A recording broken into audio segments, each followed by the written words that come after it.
আমার নাম অর্পিতা। বয়স ২১ বছর। দেখতে বেশ সুন্দর এবং বয়সের তুলনায় একটু পরিণত মনে হয়। আমার মুখের গঠন আকর্ষণীয়, গায়ের রং উজ্জ্বল এবং শরীরের গঠন স্লিম নয়, বরং মাঝারি। আমরা গ্রামে থাকি, তাই অন্যান্য গ্রামের মেয়েদের মতো আমিও সাধারণত সালোয়ার কামিজ পরি। আমি শুধু দ্বাদশ শ্রেণী পর্যন্ত পড়াশোনা করেছি এবং তারপরে বাড়িতেই থাকি। বাইরে থেকে আমাকে খুবই সাধারণ এবং সরল মনে হতো। ভিতর থেকেও আমি অতটা চালাক বা চতুর ছিলাম না। তবে সত্যি বলতে সেদিনগুলোতে আমি নিজের সীমা অতিক্রম করেছিলাম। জীবন আমাকে এমন কিছু অভিজ্ঞতা দিয়েছিল যা ভাবনার বাইরে। আমি অনেক দিন আগে একটি অভিজ্ঞতার মুখোমুখি হয়েছিলাম যা আমার মনে এখনও গভীর ছাপ রেখে গেছে। ঈশান ভাইয়ার সঙ্গে আমার পরিচয় এমন এক সময় হয়েছিল যখন আমার জীবনে অনেক একাকিত্ব ছিল। ওর সঙ্গে সময় কাটানো আমার কাছে খুব ভালো লাগত। ঈশান ভাইজা সবসময় আমার প্রতি খুব যত্নশীল ছিল, আর তার উপস্থিতি আমার মনকে হালকা করে তুলত। প্রথম দিকে যখন ওর সাথে সময় কাটাতাম তখন শরীরে যেন একটু বাড়তি চাপ অনুভব করতাম। মনে হতো যেন একটু বিশ্রামের দরকার। কিন্তু ধীরে ধীরে সবকিছু স্বাভাবিক হয়ে আসতে লাগল। সময়ের সঙ্গে সঙ্গে আমাদের মধ্যে এমন একটি রুটিন তৈরি হয়ে গেল যে সুযোগ পেলেই আমরা একসঙ্গে সময় কাটানোর জন্য উন্মুখ হয়ে থাকতাম। তবে বাড়িতে অন্য কেউ থাকলে আমাদের একটু ভয় লাগত যদি কেউ দেখে ফেলে। কিন্তু কেউ আমাদের সম্পর্কে কিছু সন্দেহ করত না, কারণ ঈশান ভাইজা সবসময় আমাকে দিদি বলে ডাকত। আসলে আমি বয়সে তার থেকে ১-২ বছরের বড় ছিলাম। তাছাড়া তখন শীতকাল ছিল, তাই সবাই ঘরে নিজেদের কাজে ব্যস্ত থাকত। আর ঈশান আমার মামাতো ভাই। রাতে সবাই নিজ নিজ ঘরে ঘুমাতে চলে গিয়েছিল। আমি এবং ঈশান ভাই আলাদা ঘরে ঘুমাতাম। একদিন রাতে দরজা বন্ধ করে ঘুমানোর পর হঠাৎ একটি ঘটনা ঘটে যা আমার জীবনে ভিন্ন একটি অভিজ্ঞতা এনে দিয়েছিল। তখন আমাদের বাড়ির এক সদস্য, আমার মাম, অনেক বেশি অসুস্থ হয়ে পড়েছিলেন। সেই কারণে আম্মু এবং আমি তাকে দেখতে তাদের বাড়িতে যাই। আমাদের নিয়ে আসার জন্য ঈশান ভাই গাড়ি নিয়ে এসেছিল। প্রথমেই সে এসে আম্মুর পা ছুঁয়ে সালাম করল। তারপর আমাকে দেখে অবাক হয়ে বলল, আপনি তো অনেক বড় হয়ে গেছেন। গাড়িতে করে আমরা বাসায় ফিরছিলাম। তখন সন্ধ্যা ৭টা বাজে। আমরা দেরি করেই রওনা দিয়েছিলাম, তাই সময় লেগেছিল। বাড়ি পৌঁছে দেখি মামা রান্না করছেন আর মাম বিছানায় শুয়ে আছেন। আম্মু রান্নাঘরে ঢুকে মামাকে বকতে লাগলেন, যখন এত সমস্যা ছিল তখন আমাকে আগেই জানালে ভালো হতো। এত কষ্ট করার কি দরকার ছিল? আম্মু রান্না করতে লাগলেন আর আমি মামিকে দেখে তার পাশে বসে পড়লাম। মামু আমাকে দেখে বেশ খুশি হলেন, কিন্তু তার শারীরিক অবস্থা খুবই খারাপ ছিল। কিছুক্ষণ পর আম্মু মামিকে খাবার দিলেন এবং নিজ হাতে তাকে খাইয়ে দিলেন। ততক্ষণে ঈশান ভাই আমাকে ডাকলেন। আমি তার দিকে তাকিয়ে জানতে চাইলাম কি হয়েছে। ঈশান ভাই আমাকে তার কথাগুলো শোনানোর জন্য অপেক্ষা করছিলেন, যা পরবর্তীতে আমাকে একটি নতুন অভিজ্ঞতার মুখোমুখি করেছিল। রাতে খাওয়ার জন্য যখন আমি ঘরে ঢুকি তখন ঈশান ভাই খাবার খাচ্ছিলেন। আমাকে দেখেই সে বলল, দিদি চলে আসুন, খাবার খান। আমি বললাম, না ভাইজা, আপনি আগে খান, আমি পরে খাবো। কিন্তু সে আমাকে জোর করেই বসালেন। আমিও খুব ক্ষুধার্ত ছিলাম, তাই বেশি আপত্তি করলাম না। আমরা মজা করে একসঙ্গে খাবার খেয়ে নিলাম, কারণ আমরা আসার সময় চিকেন নিয়ে এসেছিলাম। খাওয়া শেষ হওয়ার পর আমি আম্মুর ঘরে ঘুমাতে যাওয়ার জন্য রওনা দিলাম। তখন ঈশান ভাই বলল, দিদি যদি কিছু মনে না করেন তবে এখানে আমার ঘরেই ঘুমান না। আমি একটু অবাক হয়ে বললাম, না ভাইয়া, আমি আম্মুর কাছেই ঘুমাবো। কিন্তু সে বারবার অনুরোধ করতে থাকল। শেষে আমি বললাম, ঠিক আছে, এখানে থাকবো, কিন্তু আগে আম্মুকে জানিয়ে আসি। ঈশান ভাই আম্মুকে গিয়ে জানালেন যে আমি তার ঘরে থাকছি। এদিকে আমি আমার সালোয়ার কামিজ বদলে ঈশান ভাইয়ের দেওয়া লোয়ার আর টি শার্ট পরে নিলাম, কারণ আমার পোশাকটা একটু বেশি টাইট ছিল। আমাকে সেই পোশাকে দেখে ঈশান ভাই হেসে বললেন, দিদি আপনাকে এই পোশাকেও অসাধারণ লাগছে। তুমি এত সুন্দর কেন? আমি তাকে কিছু বললাম না, শুধু হেসে কথা ঘুরিয়ে দিলাম। এরপর আমি গায়ে চাদর দিয়ে বিছানায় বসে পড়লাম আর ঈশান ভাই নিজের চারপাইতে শোয়ার ব্যবস্থা করতে লাগলেন। তখন আমি বললাম, ভাইজান বিছানাতেই ঘুমিয়ে পড়ুন, এখানে অনেক জায়গা রয়েছে। খাওয়া দাওয়ার পর ঈশান ভাইও চাদরের মধ্যে এসে বসে পড়লেন। ঈশান ভাই ছিলেন খুবই হাসি খুশি এবং মজার মানুষ। তিনি মজার কথা বলে আমাকে অনেকক্ষণ হাসালেন। কথা বলতে বলতে কখন যে রাত 11টা বেজে গেল এবং কখন যে আমি ঘুমিয়ে পড়লাম বুঝতেই পারিনি। সকালে ঘুম ভেঙে দেখি ঈশান ভাই আমার চুল নিয়ে খেলা করছেন। আমাকে দেখে তিনি হাসি মুখে বললেন, গুড মর্নিং দিদি, ঘুম কেমন হলো? আমি হাসতে হাসতে বললাম, খুব ভালো হয়েছে ভাইজা। তারপর আমরা দুজন চাদরের মধ্যে বসে চা খেতে শুরু করলাম। সেই সময় আম্মু আমাদের জন্য গরম গরম চা নিয়ে এসেছিলেন।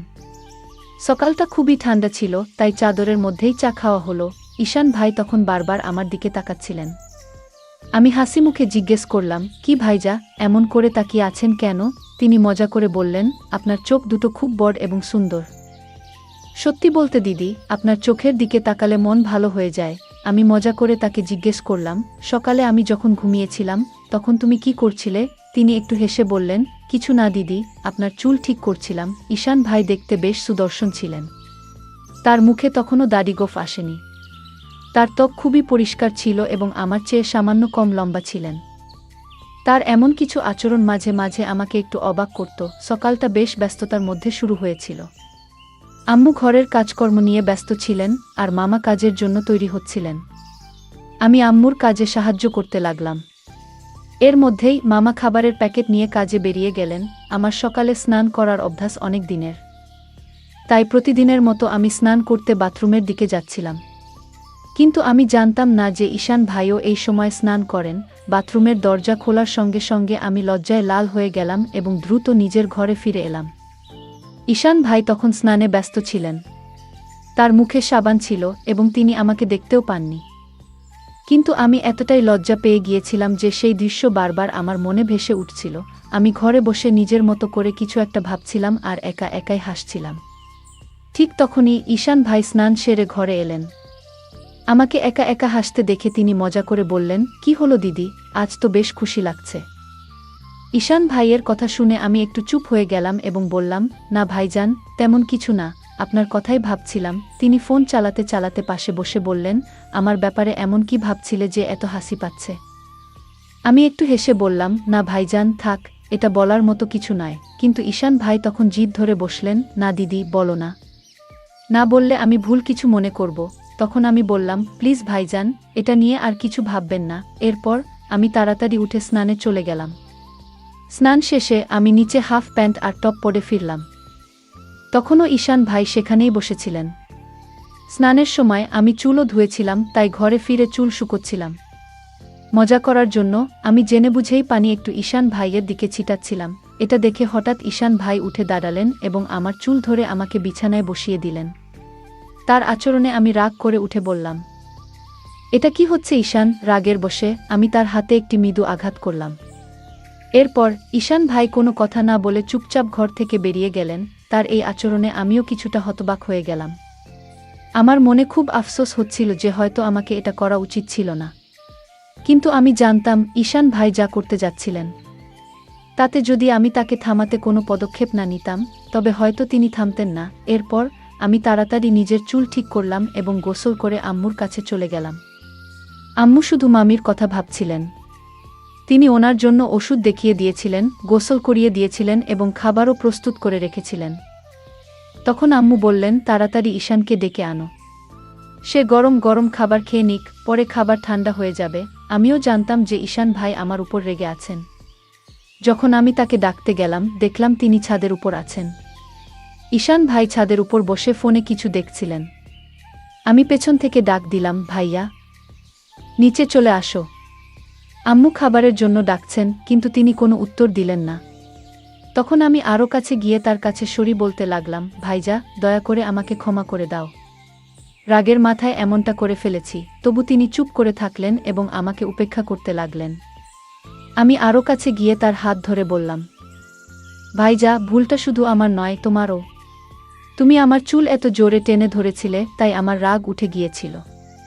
এতে এত রেগে থাকার কি হলো? প্লিজ রাগ ভেঙে ফেলো। এটা শুনে ঈশান ভাই রাগ করে তার হাত সরিয়ে উঠে দাঁড়ালেন। আমার চোখে পানি এসে গেল। আমি প্রায় কান্নার স্বরে বললাম, ভাইজা, প্লিজ এতটাও রাগ করো না। যদি সেই চড়ের কথাই হয় তাহলে একটা নয়, আমাকে দুটো চড় মেরে দাও। কিন্তু এমন চুপচাপ থেকো না। আমার চোখে পানি দেখে তিনি ধীরে ধীরে বললেন, আচ্ছা ঠিক আছে, কেঁদো না। তুমি কাঁদলে মোটেও ভালো লাগবে না। কিন্তু তোমার হাত তোলাটা ঠিক হয়নি।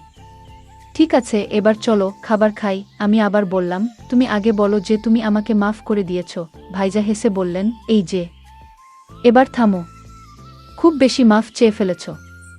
এটা এত বড় ব্যাপারও নয়। চলো তাড়াতাড়ি নিচে যাই। আমরা দুজন নেমে আসার পর যখন আমরা নিচে গেলাম, আম্মু এবং মাম ইতিমধ্যেই খেয়ে নিয়েছেন। আম্মু তখন রান্নাঘরে কাজ গুছিয়ে নিচ্ছিলেন। আমি আর ঈশান ভাই একসঙ্গে বসে খাবার খেয়ে নিলাম। খাওয়ার পর আমি কিছুক্ষণ মামির পাশে বসে তার সাথে কথা বলতে শুরু করলাম এবং তার শরীরের খোঁজখবর নিতে লাগলাম। এরই মধ্যে আম্মু তার কাজ শেষ করে ফিরে এলেন। আম্মু এসে বললেন, আমি আর তোমার মাম পাশের বাড়ির আন্টির সাথে দেখা করে আসি, একটু হাঁটাহাঁটিও হবে, ততক্ষণ তুমি বাসায় থাকো। ঈশানকেও বলে দিয়েছি যেন কোথাও না যায়, আমরা অল্প সময়ে ফিরে আসব। এরপর আম্মু মামিকে নিয়ে বেরিয়ে গেলেন আর আমি মামার ঘর গুছাতে শুরু করলাম। তখন ঈশান ভাইও সেখানে এসে মজা করতে লাগলেন। আমি তাকে বললাম, ভাইজা প্লিজ একটা জিনিস এনে দাও। ঈশান ভাই বললেন, বলো দিদি, কি আনবো? তোমার কি ভালো লাগে? তখন আমি বললাম, আমার জন্য একটু চকলেট এনে দাও। চকলেট আমার খুব পছন্দ। ঈশান ভাই মুচকি হেসে বললেন, ঠিক আছে, তুমি ঘর পরিষ্কার করো, আমি চকলেট নিয়ে আসি। ঈশান ভাই চকলেট আনতে বেরিয়ে গেলেন আর আমি আবার ঘর পরিষ্কার করতে শুরু করলাম। ঘর গুছানোর সময় আমি যখন মামির আলমারি খুললাম, তখন দেখলাম সেখানে মামির মেকআপের অনেক জিনিস রাখা আছে। সাজগোজ করার প্রতি আমার ভীষণ আগ্রহ থাকায় সেগুলো দেখেই আমার মন নেচে উঠল। সময় কাটানোর জন্য আমি মামির সাজগোজের জিনিসপত্র নিয়ে তৈরি হতে শুরু করলাম। একটু একটু মেকআপ করলাম, তারপর মামির ঝুমকা আর গয়না পরে নিলাম। আলমারির উপর দিকে ঝুলিয়ে রাখা মামির শাড়িগুলোর মধ্যে একটি লাল শাড়ি বের করলাম এবং তা পরতে শুরু করলাম। যখন ঈশান ভাই চকলেট নিয়ে ফিরে এলেন, আমি তখন পুরোপুরি সেজেগুজে একেবারে নতুন বউয়ের মতো তৈরি। চুল খুলে নিয়েছি, লিপস্টিক লাগিয়েছি আর হাতে চুড়িও পরেছি। ঈশান ভাই যখন ঘরে ঢুকলেন, আমাকে এমন সাজে দেখে একদম হতভম্ব হয়ে গেলেন। তার মুখ থেকে শুধু বের হলো, দিদি তুমি তো অসাধারণ দেখাচ্ছ। আমি তার কাছ থেকে চকলেট নিয়ে বিছানায় বসে খেতে শুরু করলাম। ঈশান ভাইও পাশে বসে গেলেন আর তার চোখ আমার উপর থেকে সরছিল না। তখন আমি বললাম, ভাইজা এত তাকিয়ে থেকো না, এতে আমি অস্বস্তি বোধ করছি। ঈশান ভাই হেসে বললেন, কি করব দিদি, তোমার উপর থেকে চোখ সরানোর মনে হচ্ছে না। তুমি শাড়িতে এত সুন্দর দেখাচ্ছ যে মনে হচ্ছে যেন সত্যি কোনো পরী। এরপর মজা করে বললেন, মন চাইছে তোমাকে বউ বানিয়ে ফেলি। আমি বুঝতে পারছিলাম সে মুহূর্তে তার মনে কি চলছিল, কিন্তু আমি হালকা হাসি দিয়ে বিষয়টি অন্যদিকে ঘুরিয়ে দিলাম। আমি মজা করে ঈশান ভাইকে বললাম, তাহলে আর থেমে কেন? বলো, আমাকে স্ত্রী বানিয়ে কি করবে? ঈশান ভাই একটু হেসে বললেন, থাক দিদি, জানি তুমি ইচ্ছে করেই ভান করছো। আমি তখন বললাম, তুমি কি তাহলে তোমার দিদিরই সুযোগ নিতে চাও? জানো, যদি আম্মু জানেন বা মামা জানতে পারেন আমাদের কি অবস্থা হবে? ভাইয়া বললেন, দিদি এত ভাবনার কিছু নেই, আমরা তো ঘরেই আছি আর কেউ জানতে পারবে না। তুমি শুধু একটা বার হ্যাঁ বলো, আমি সব সামলে নেব। আমি মুচকি হেসে বললাম, তাহলে আগে বলো, তুমি কি আমার এই শাড়ি দেখে এত কথা বলছো, নাকি আগে থেকেই এমন ভাবনা ছিল? ঈশান ভাই হেসে বললেন, সত্যি বলতে তুমি যখন এসেছো তখন থেকেই মনে হচ্ছিল তুমি যদি একবার রাজি হও সব সহজ হয়ে যাবে। আমি মজা করে বললাম, ঠিক আছে, যখন তুমি চাও আমি তোমার কথা শুনি। তাহলে তোমার দায়িত্ব ভালো করে পালন করো। এই কথায় ভাইয়া খুব খুশি হয়ে বলল, ধন্যবাদ দিদি, জানতাম তুমি আমাকে না করবে না, তুমি সত্যিই সেরা। আমি বললাম, থামো তো, এত প্রশংসা করার দরকার নেই, আর সন্ধ্যায় আমার জন্য চকলেট আনতে ভুলবে না। ভাইজা বলল, ঠিক আছে দিদি, যা চাইবে সব আনবো, একটু অপেক্ষা করো। ঈশান ভাই বেরিয়ে যাওয়ার পর আমি একটু অস্বস্তি অনুভব করলাম। যখন তিনি ফিরে এলেন, আমি বললাম, ভাইজা এই মুহূর্তে আমার একটু অসুবিধা হচ্ছে, সন্ধ্যায় এ বিষয়ে কথা বলবো, আর এখন আমাকে সময় দাও, ঠিক আছে? কিন্তু ঈশান ভাই আমার কথায় থামল না। সে শান্ত গলায় বলল, দিদি এত ভাবছো কেন? ভয় পাওয়ার কিছু নেই, সব ঠিক থাকবে। তবে যদি তোমার অস্বস্তি হয়। আমি মুচকি হেসে বললাম, অস্বস্তি হলে তুমি চোখ বন্ধ করে নিতে পারো, তাই না? আমিও চোখ বন্ধ করলাম। সেই মুহূর্তে ঈশান ভাই কিছু বলতে যাচ্ছিল, কিন্তু ঠিক তখনই দরজায় হঠাৎ করাঘাতের শব্দ হলো। আমরা দুজনেই থমকে গেলাম। কিছুক্ষণ পর বাইরে থেকে আম্মুর গলা শোনা গেল, কেউ কি ঘরে আছো? দরজা খুলবে না? আমি সঙ্গে সঙ্গে বিছানা থেকে উঠে দাঁড়ালাম, কারণ আমি শাড়ি পরে পুরো সাজগোজ করেছিলাম আর উপরে ছিলাম মামির ঘরে। ঈশান ভাইয়েরও মেজাজ পুরো নষ্ট হয়ে গেল, কিন্তু ভাইয়ার মুখ দেখে আমার ভেতরে ভেতরে হাসি পেয়ে যাচ্ছিল। তৎক্ষণাৎ আমি ঈশান ভাইকে ঘর থেকে বের করে দিলাম, নিজেও শাড়ি খুলে নরমাল কাপড় পরে নিলাম, তারপর আবার ঘর গুছানো শুরু করলাম। এদিকে আম্মু জানালেন, মামিকে বারান্দায় বসিয়ে রেখে সোজা রান্নাঘরে গিয়ে চা বানাতে ব্যস্ত হয়ে গেলেন।